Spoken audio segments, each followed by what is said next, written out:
one of my kind of like personal vendettas now that I've finished third year is looking for ways to help like third year clerkship students cope with all the things that they're seeing. So I felt like in third year, people talked a lot about how it was going to be academically stressful, but what was not talked a lot about to me was what it was going to be like to see horrible things and like extremely emotional, sad things all the time that you were not allowed to process on the spot. So, you know, you might have like a 28-year-old dying of cancer and you're not allowed to cry about it, and you have to like keep focusing and doing your work. And you may think that when you go home you'll cry about it, but frankly what happens is like by the end of the day you forget about it. And so I think there's a lot of places throughout the day where you're not processing things the way you would if you were not in a professional setting. And there's other stressors in third year too, but that was like the one that stuck out to me, was that it became really easy to ignore really sad things, and it became easy to pretend that things weren't sad.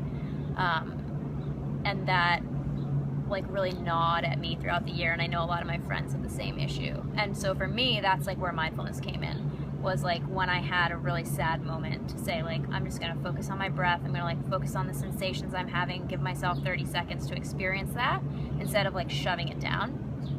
And I think that personal mindfulness practice was really helpful, and I also think having a mindfulness community in the medical school of other people who might do similar things was really helpful, to have someone to turn to in those situations and kind of have this like larger network of people who are dealing with the same stuff.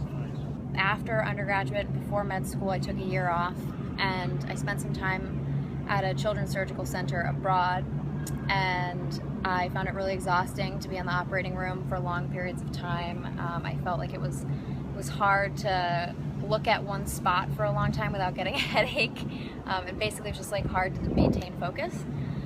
And so at that time I was in Southeast Asia, where Buddhism is pretty prevalent, and I decided I wanted to learn to meditate, specifically so that I could focus for long periods of time in the operating room without needing caffeine and becoming shaky. So that was kind of how I got into it. I did a 10-day silent like Vipassana meditation course, which was pretty life-changing for me, and I think, you know, I learned that there were a lot of other things to get out of mindfulness besides being able to focus in the OR. I think that, you know, there's a lot of burnout among doctors and nurses, and sometimes you can see amazing relationships with doctors and nurses and wonderful teamwork. Other times you can be in settings where things are really strained. But I think mindfulness has utility for doctors, or just healthcare providers in general, in helping them to process the things that they're seeing every day, which can be really, really challenging emotionally. And also kind of helping people after having a difficult interaction to like slow down and come back to the way that they want to interact and want to be.